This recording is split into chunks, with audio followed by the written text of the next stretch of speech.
audience. Brother, kindly make some request if they can allow.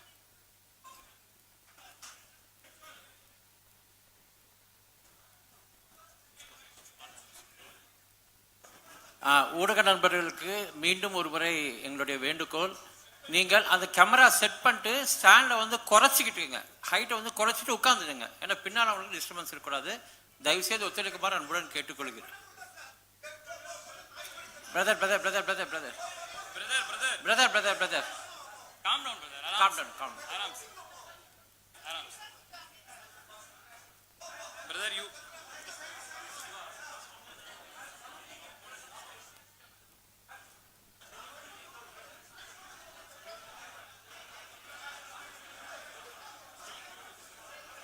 Brother, Aram se, calm down. Ramesh, talk to them.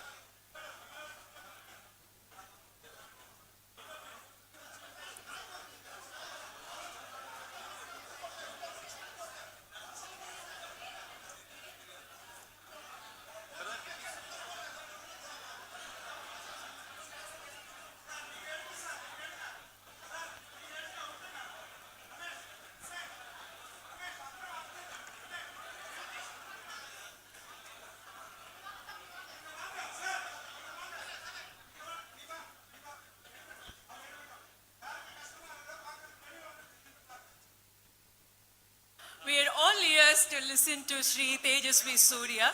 Most of us in this hall, we know that Tejasvi Surya can speak in Tamil too. And a personal request, I have been tweeting all the time saying that I would like to offer to teach you Tamil, but that would be easy for us to understand here. வணக்கம். எல்லாரும் நல்லா இருக்கீங்களா? சொல்லுங்க, நல்லா இருக்கீங்களா? Friends, நான் தமிழ் கத்துட்டு இருக்கேன். எதுக்கு தெரியுமா? என் சகோதரர் அண்ணாமலை அவருக்கு இங்க தமிழ்நாட்டுல அரசு அமைக்கு நான் உதவி செய்யணும். அதுக்காக தமிழ் கத்துட்டு இருக்கேன்.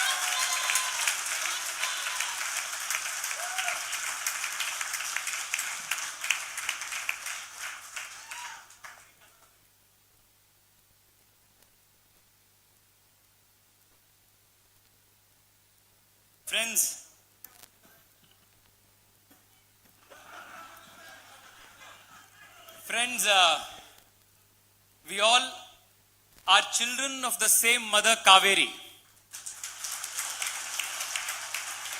And today,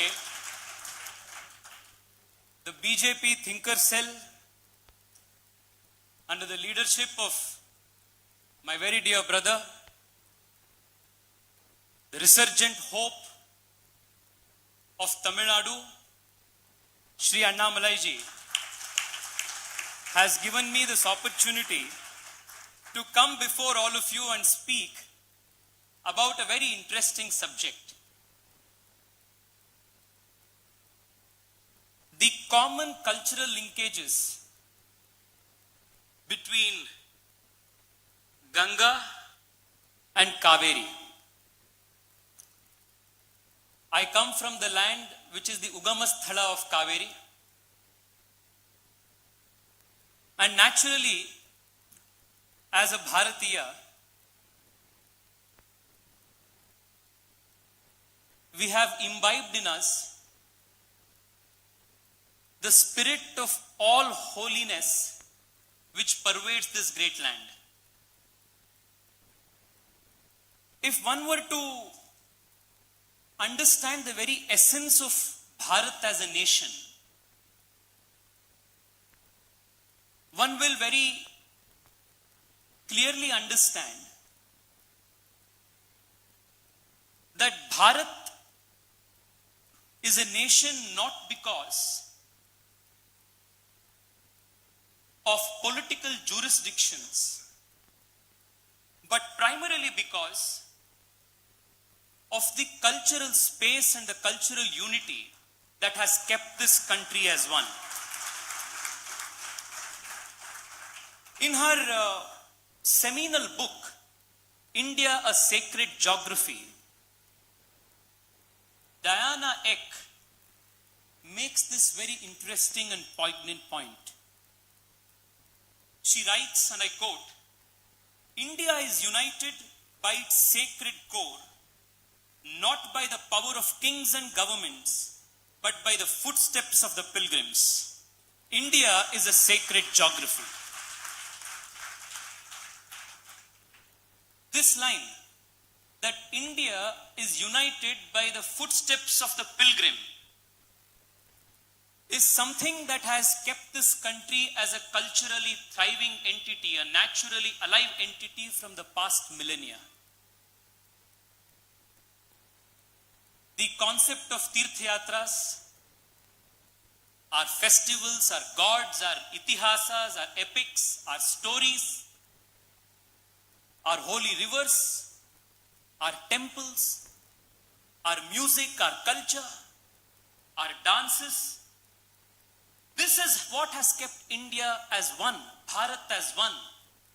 Despite kings coming and going, invasions that lasted for centuries, despite earthquakes, floods, pandemics, despite droughts and famines which were deliberately engineered, governments came and went, kings came and went, elections came and went, chief ministers, prime ministers came and went, but Bharat remained as one because Sanatana Dharma protected this land and kept this land as one.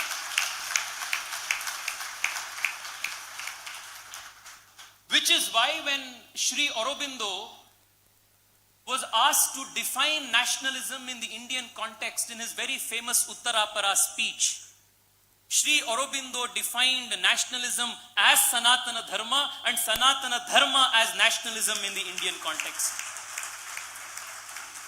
Because again we go back to where we started, because India is not a piece of land. India is not a piece of real estate. India is a sacred geography, which our Prime Minister, former Prime Minister Atal Bihari Vajpayee ji said, "Kan kan mein Shankar hai." This was how he described this sacred geography. And this sacred geography houses thousands of stories. As the president of the Yuva Morcha from the last 2 years, my party has given me the opportunity of traveling the length and breadth of this country. And I must share before all of you that in the last 2 years, I have completed traveling near about 2 lakh kilometers of travel all across the country, multiple times to different parts of the country, different states, union territories. Wherever I go, our Karyakartas and the people of the state welcome us by narrating and quoting an anecdote or a story or an incident from the Ramayana or the Mahabharata. If I go to Gujarat, the Dwarka, the Karyakartas say, "Adhyaksh ji, we are from Dwarka, the land of Sri Krishna." When I go to Manipur, our Karyakartas say, "This is the land of Rukmini." When I come to Mahabalipuram, our Karyakartas say, "Whatever the DMK may say, but come to Mahabalipuram and see the Pancharathas. It is named after the heroes of the Mahabharata."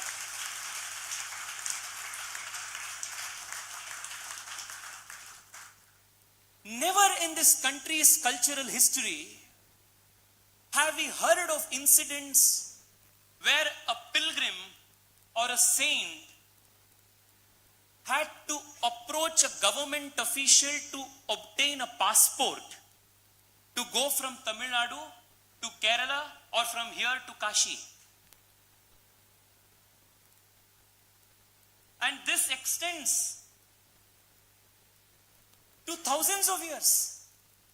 Which is why Adi Shankara, born in the southernmost part of this country, walks all the way up to Kashi, and there in the hinterland, the heartland of north of India, he composes the Kala Bhairava Ashtakam in respect of a god who primarily is respected and primarily is celebrated in the southern part of India.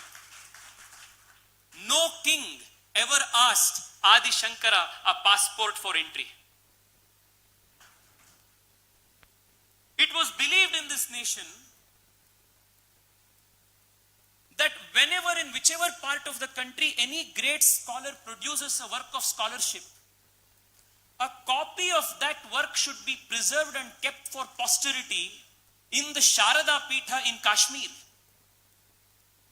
So when the Sharada Pitha in Kashmir was ransacked, manuscripts from all over the country in different lipis were found and they were destroyed by those who wanted the end of the civilization. But it also shows how not just transport but also the cultural affinity was so one and united throughout the country even before a few centuries, when you could find easily, transport easily, important works of scholarship from the southernmost tips of India to the northernmost part of this country. I was in Gujarat during the elections 15 days ago, my dear friends. I happened to visit in one village called Kankrej. You may have heard of this cow breed called Kankrej. It is a very popular breed. So I happened to visit this district called Kankrej, which is almost on the border of Pakistan. There was a very old temple where Avadhuta was sitting, and the tradition is that from almost 700-800 years, the Pitha tradition continues. When I went and visited and took the blessings and darshana of the Avadhuta there, he told me how every year from Kankrej and those districts of Gujarat, thousands of pilgrims go to make a Tirtha Yatra to Hingala Mata in Baluchistan of Pakistan and still keep the civilizational memory alive. This is how this country's culture and civilization is kept intact. Friends, whether it was Shankaracharya's establishment of the 4 mutts at the 4 corners of the country, or the temples that our ancestors established in honor of different gods in different parts of the country. I just met our Karyakartas from Tanjavur and I asked him, your city is famous for the Surya Narayana Kovil. There are 4 very important sun temples in India. One sun temple is in Martanda, which is right now in the Pak-occupied Kashmir. The second is in the west, in Modhera in Gujarat. The third you have in Konark, in Odisha, in the east. And then you have in the south, in our own Tanjavur, the Surya Narayana Kovil in the south. Whether it was the prayers to the Navagraha deities, whether it was the mutts, whether it was the festivals, all of these kept this country as one throbbing cultural entity. Friends, even the temple architecture is something where you find great commonality between the north, the west, the east and the south of this country. Very recently, I came across this very interesting snippet. In Kashi, one of the most important deities of the town is Annapurna.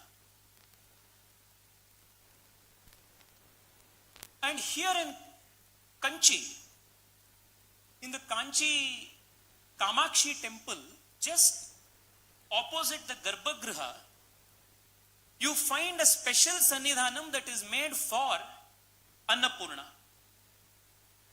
A very interesting fact is that in this special Sannidhanam for Annapurna Devi in Kanchi, you will find that the temple Vimana has 6 peaks, which is very unlike other South Indian Vimana Gopuras.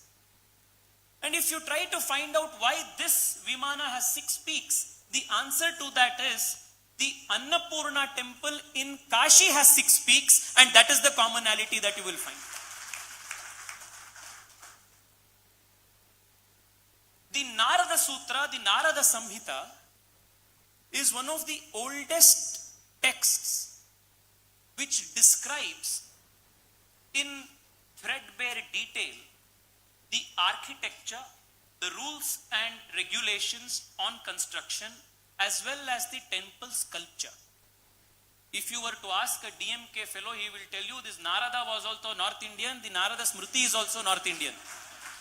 But you go to any temple in the south of India, 99%, I'm saying 99 because the recent temples I do not know, but all the historical temples, 100% are according to the rules and Shastras and the regulations as laid down in the Narada Smriti and the Agama Shastras. This is how the temples have been governed here. This is how, through festivals, through temples, through art, music and culture,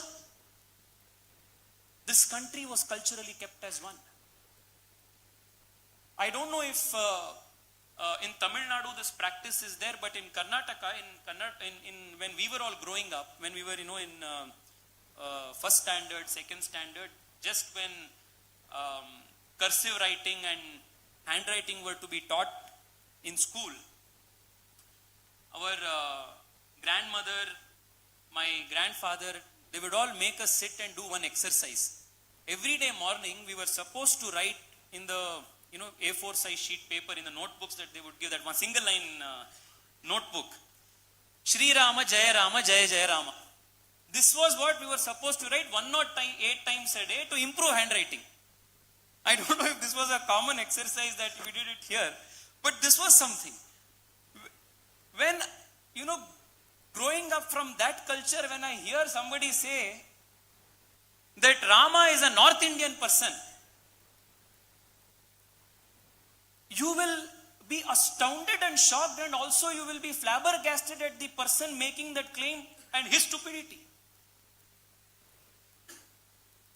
You have one of India's top cricketers. His name is Lakshman Shiva Ramakrishnan. And the people here say Rama and Krishna and Lakshmana are North Indians. For how long have we let this kind of a narrative gain ground here?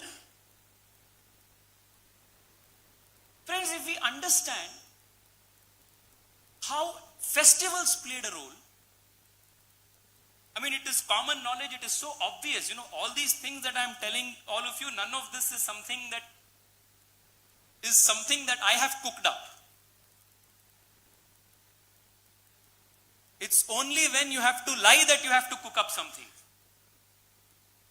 To establish and propound truth, all you need to put is your own lived experience before people. So I do not want to elaborate how, whether, Pongal in Tamil Nadu, Suggi in Karnataka, Sankranti in Gujarat, Maharashtra, Bihu in Assam, how this has kept the country together. There is also very interesting, while this is an agricultural festival, and because we all come from this agricultural background as a country, even large Hindu festivals like Kumbh Mela finds resonance in different parts of the country. We generally know that there are the 4 important Kumbh Melas that happen, one in Prayagraj, where it is the Sangama of Ganga, Yamuna and Saraswati, in Nasik, in Ujjain, and then in Haridwar. And Kumbh Mela is if you try to understand Kumbh Mela, you will understand how the Sanatana Dharma system functions. No pamphlet is printed, no banner is made out, no announcements are made through loudspeakers. People assemble on the said day from different parts of the country in all religious fervor. They come, they take a dip, they offer prayers to whatever parampara they follow and go back silently. A miracle that you can witness only in this land. The interesting part is, while all of these four primarily happen in the northern and the central part of India, in the south, in our own Kumbha Konam, we have our own version of the Kumbha Mela. And it happens, it's Mahamagam. Mang and Mahamagam and all of. And the beauty is, Arakka, when she was introducing the theme for today, was quoting from Gange Chaimune Chaiva. So the legend says that the Kalyani that is in Kumbhakonam, in front of the Shiva temple, the entrance of the Shiva temple has Shiva with 9 goddesses, and all these goddesses are the 9 rivers in all parts of the country. And when the yatra takes place, and all the devotees and the gods from all across the town come and do the holy dip, it is believed that you get more punya by doing the snanam here than what you get in all the 9 different rivers combined. So this is Gange cha Yamune chaiva Godavari Saraswati Narmade Sindhu Kaveri Jalesmin Sannidhim Kuru in action. You may not know the shloka by heart. You may not have memorized the shloka. But even if you are the quote unquote the unwashed, illiterate, the village pilgrim, you are living this theory, living this sutra, living this mantra in action. This is how our culture designed the oneness of nature, oneness of living. Friends, I'm in Chennai today and the Margari season is going on. It would be unjust if I do not make some reference of how music and dance has also kept us together. If you understand our classical arts, it may be whichever part of the country. When I went to Assam and I was listening to the Sankirtana that was happening in Assam, Shankar Deva and the other folk singers, if you try to understand very keenly the lyrics, you will find surprising similarity to the folk songs, the Sankirtanas that are, say, in the Tamil language, or for in my case, I found great resonance to the Vachana Sahitya that Basavanna and other great thinkers of Karnataka had made. Where is Karnataka? Where is Vachana Sahitya? Where is Shankar Dev and where is Assam? But all of this, the classical music of this country, the devotional music of this country, binds us again together. I was told that Muthuswami Dikshitar, one of the greatest composers in the Carnatic music lineage, lived for a long time in Kashi. And it was in Kashi that he was influenced by the music forms in Kashi, in the northern part of the country. And that is where he was inspired to compose the Gange Mam Pahi Kriti. And it is also believed that it was in the Hanuman Ghat of Varanasi that Devi Saraswati gave him the divine Veena and blessed him wholeheartedly to continue the seva for the music. again is a matter of shock that fake narratives have always tried to create artificial fault lines and divisions between all of us. It was said that Hindi is North Indian. It was said that Vishnu or Rama is a North Indian god. Yesterday, Sai, Deepak and I were on the same flight and I was, discussing this. The Kriti by Swati Tirunal, Vishweshwara Darshana Kara Tanamano Chalo Mana Tum Kashi. I'm sure many of you have heard this. This one Kriti demolishes most of these fake narratives. It is composed by Swati Tirunal, a king in the southernmost part of India in Kerala, composed in Hindi in reverence and honor of a god Vishweshwara residing in Kashi in the northernmost part of the country. And he himself has the pen name Padmanabhadasa. So this fake narrative of Vaishnava versus Shaiva, Hindi versus Tamil, North versus South, all of these are demolished if you are rooted and understand what really is the culture of this soil.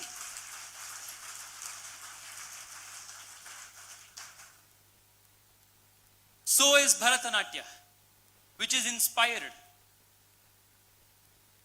Bharata Maharshi's treatise. And if you read up where Bharata Muni lived, he lived the greatest part of his life in Ayodhya. So I am surprised as to how, for such a long time, we allowed narratives of this kind to run aground. When I travel Maharashtra,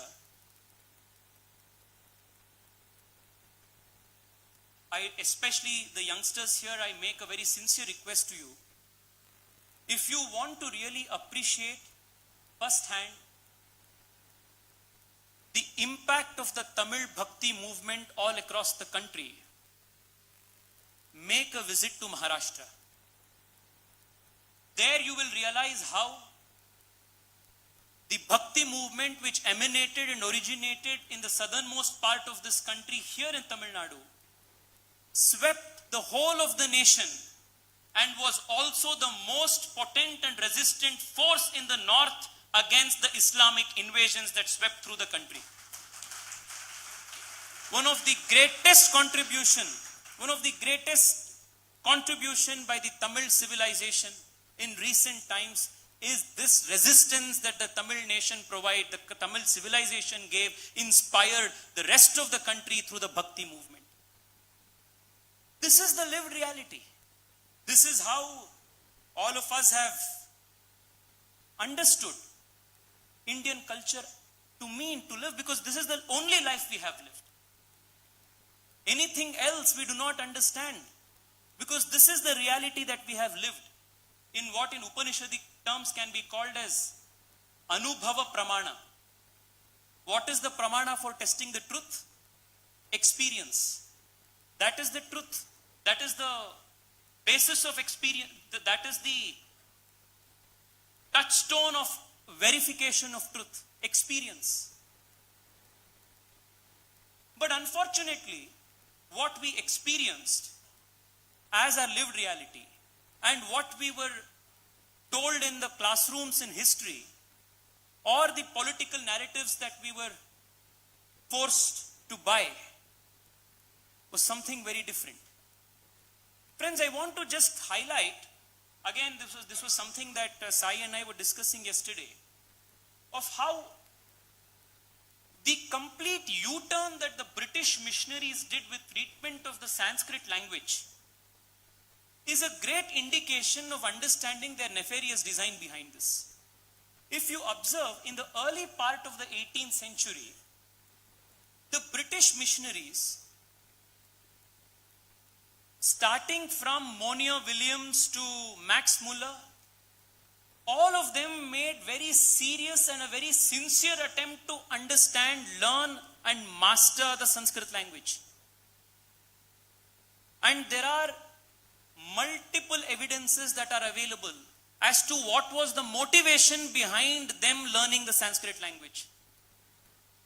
They even established chairs and scholarships to enable people to study Sanskrit language. And all of those scholarships at the time of the endowment, at the time of selecting the candidates, they make it absolutely clear that the motivation again was to learn Sanskrit so that they could use it as a tool to convert the natives. So the motive behind learning the Sanskrit language, even by those people who are today hailed as savants of the Sanskrit language, was also to convert the natives. Then you will see at a later stage, say after a century later, the end of the 18th century, when Sanskrit was dying a natural death thanks to the systematic and deliberate killing of the Gurukula system, and when people started realizing there is not going to be social mobility learning that language, economic mobility learning that language, then came heroes like Robert Cadwell, who again used the Sanskrit language, but there was an absolute U-turn. What was to be a tool to convert the natives, now the same language was called demonized as a tool that a certain sections of the country's upper classes used to subjugate the masses. This was a new narrative that was crafted. If one were to make a very simplistic study of this U-turn in the treatment of the Sanskrit language, in just a matter of 150, 200 years, one will understand the nefarious design that was behind the treatment, or rather the study of the language itself. So the racial theory was born, language was used, linguistic divisions, linguistic diversity rather was used to prevent the larger consolidation of the Hindus. And which is why fault lines or divisions or diversity that existed naturally in the Indian culture was used by those who hated this culture to create perpetual divisions. Friends, I just want to highlight 2-3 important issues before we think of some actionables that we all can take. The period between 1915 to 1925, if you look at the country's political history, the period between 1915 to 1925 marks a very important as well as a very interesting period for India's political history. It was in 1917 that the Justice Party was founded. It was in 1920 that the Communist Party of India was founded. And it was in 1925 that the Rashtriya Swayamsevak Sangh was founded. So this period between 1915 and 1925 is a very interesting period. It was only 25-30 years before that, in 1885, that Evo Hume had founded the Congress. So if you broadly look at these 4 organizations, you will realize that with the exception of the RSS, all the other 4 organizations, all the other 3 organizations were either founded by a foreigner, in the case of the Congress, or was inspired by a foreign ideology, in the case of the Justice Party as well as the case of the Communist Party. And you will also realize that in the case of the Communist Party, it was also founded in Tashkent in USSR. It was not even found in India. So the only Vichardhara, the only organization that was founded by Bharatiyas representing the Bharatiya Vichardhara was in 1925, that was the Rashtriya Swayamsevak Sangh.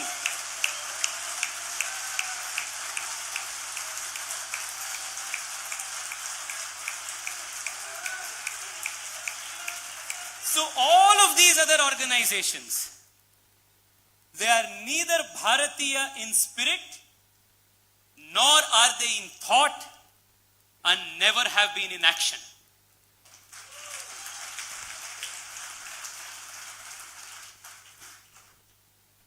Today, we are in 2022, at the threshold of celebrating a century of the existence of these three Vichardharas in this nation. A very brief and a very cursory analysis of how these three ideologies have worked on this nation will enable us to make very important choices for the coming next 25 years, which is a very crucial period for the country's and the civilization's future. The party that was founded by a foreigner in 1885 and which was also led by a foreigner for more than a decade, the less said the better about its contribution and the havoc that it created in this nation. The decade that it ruled was a decade of decay for this country.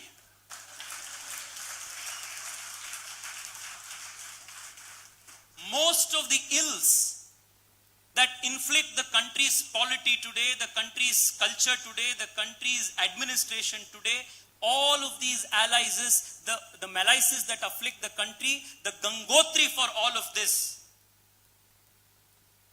is 10 Janpat.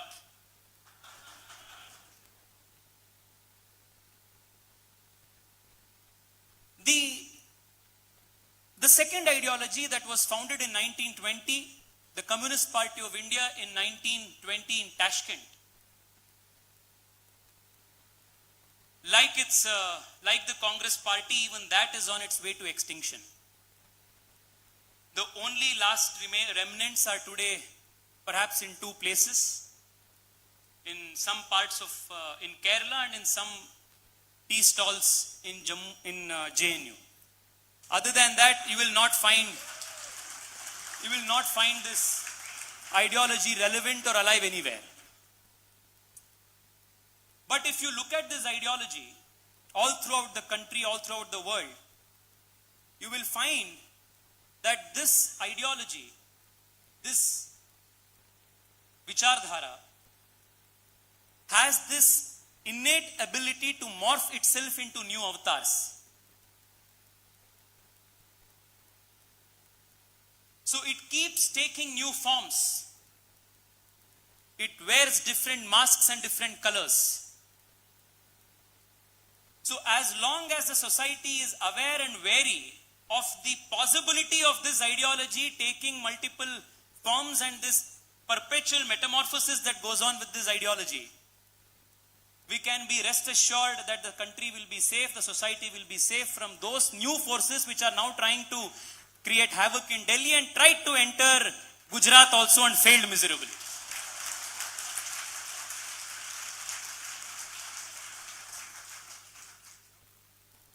I was in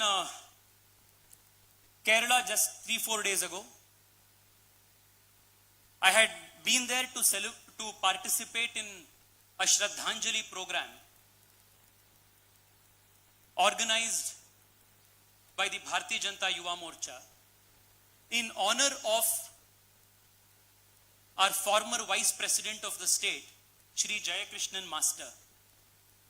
Shri Jayakrishnan Master was murdered by the communists in 1999, December 1st. He was 36 years old. He was teaching a class full of students, and in front of his students, the communist terrorists butchered him and killed him in the most horrible, most horrific of manner. His body was cut into 8 pieces in front of his children, in front of his students. For more than a decade, most of the children who witnessed this murder had to go through therapy.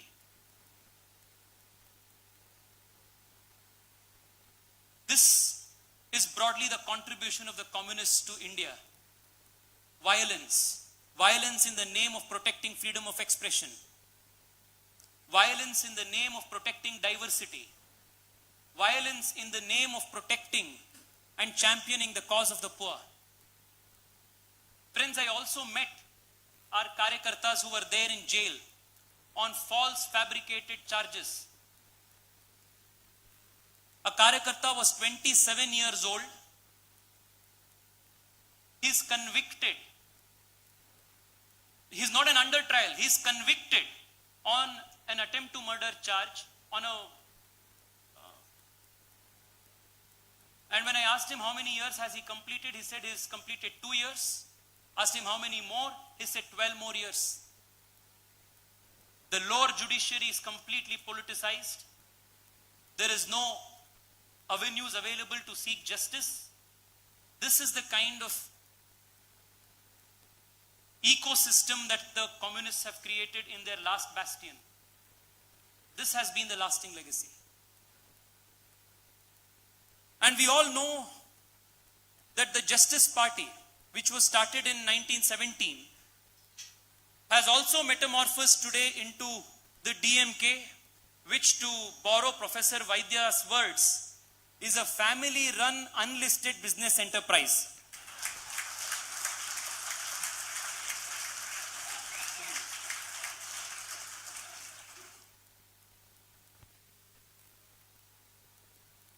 Now it's listed.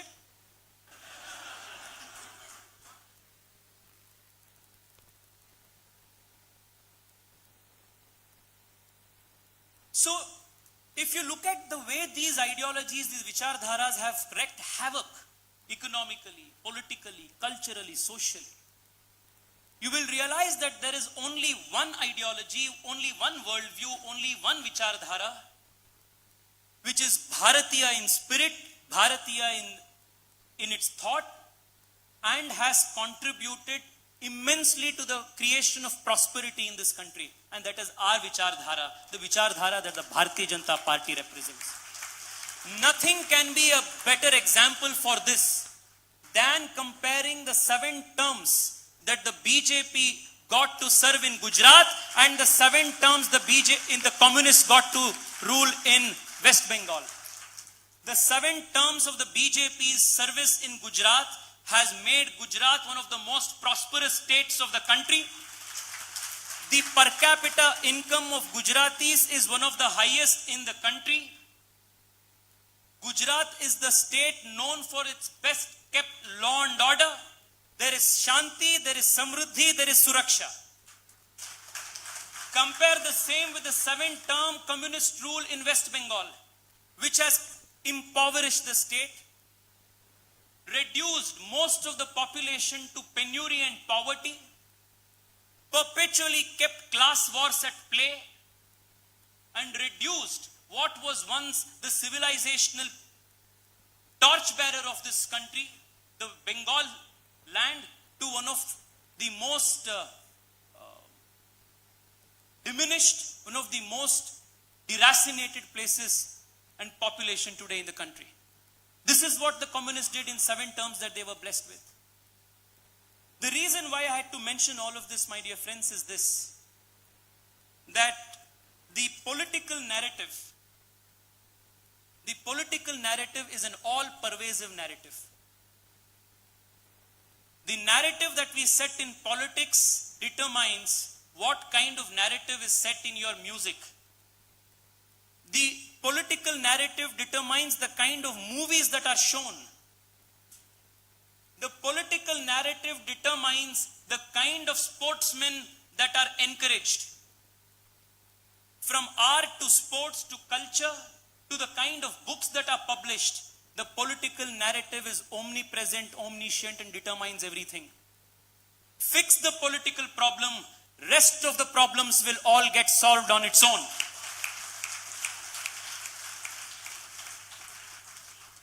Friends, looking at the way the country is voting out these ideologies repeatedly and embracing the ideology of inclusivity, of Bharatiyata, which celebrates diversity and never uses diversity as fault lines to peddle political agenda, whether it is in Gujarat, whether it is in Uttar Pradesh, whether it is in the Northeast, we will realize that the time has come and the time is ripe for Tamil Nadu also to be walking on this path. Friends,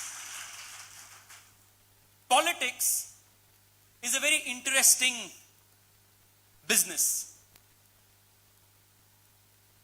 The message is important.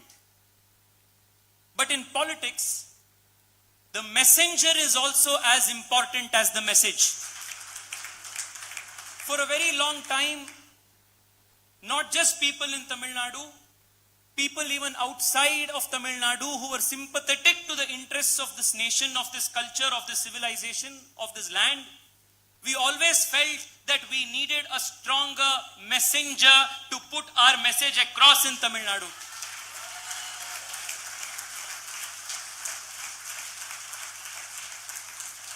And today, the message that was always strong, the message that inherently has strength, the message that is as old as this nation itself, has found in Dinamalar a strong messenger.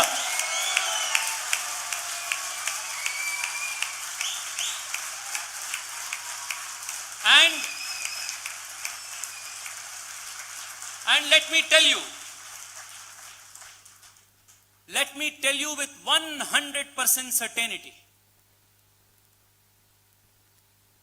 a very, very silent, but a very, very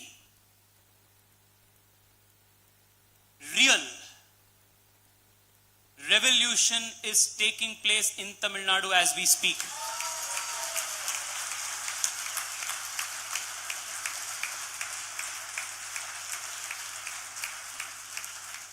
This change is being noticed, acknowledged in different parts of the country. When I am in the northeast of India, say in Guwahati, boarding a flight, a very sympathetic to the Bharatiya cause youngster talks to me and asks, भाई तमिलनाडु में इस बार बहुत change होगा ना, ऐसे लग रहा है हमको. This is the overall sentiment throughout the country. It is now our responsibility to translate this intangible sentiment into tangible political dividend. Friends, I want to only say this before I conclude.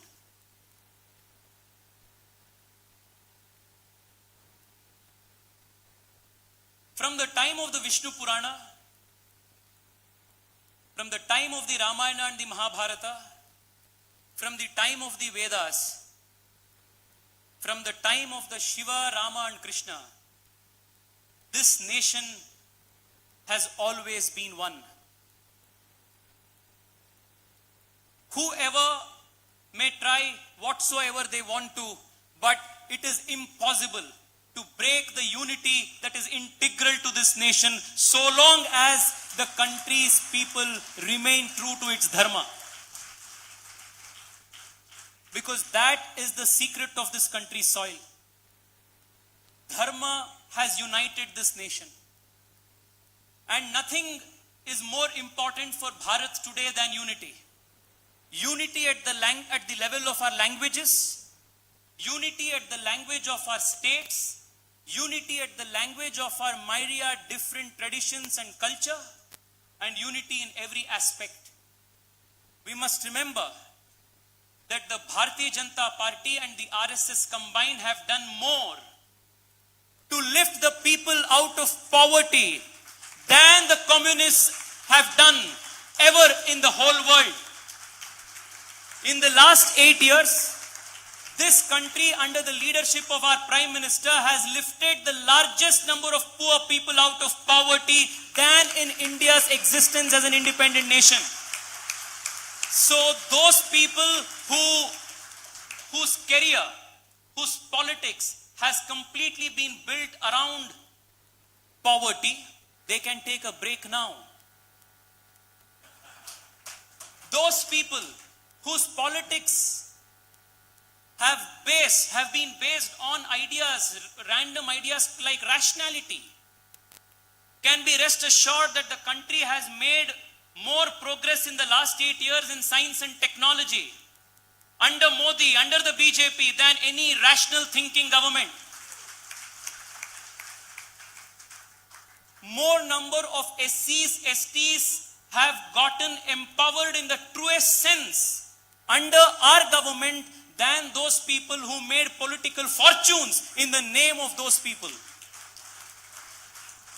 If there is one party which has garnered the support of the highest number of MPs from the SC/ST community, it is today the Bharatiya Janata Party, because they today know that it is BJP which delivers real progress and empowerment. In this sense, my dear friends, we are the ones who have brought this country together. We are the ones who have brought this country united. And I feel in the coming 25 years, the south of India is going to contribute immensely for the country's prosperity, the country's unity. And what bigger, what better an example to draw inspiration from the great emperor Krishnadevaraya, who came from Kannada lineage, wrote in Telugu in honor of a Tamil poetess devotee Andal, and celebrated the unique oneness of this culture. This is what we are, this is what we will be, and it is on this foundation that Bharat will be established as the Jagat Guru of the world. Thank you so much for hearing me out today. Namaste.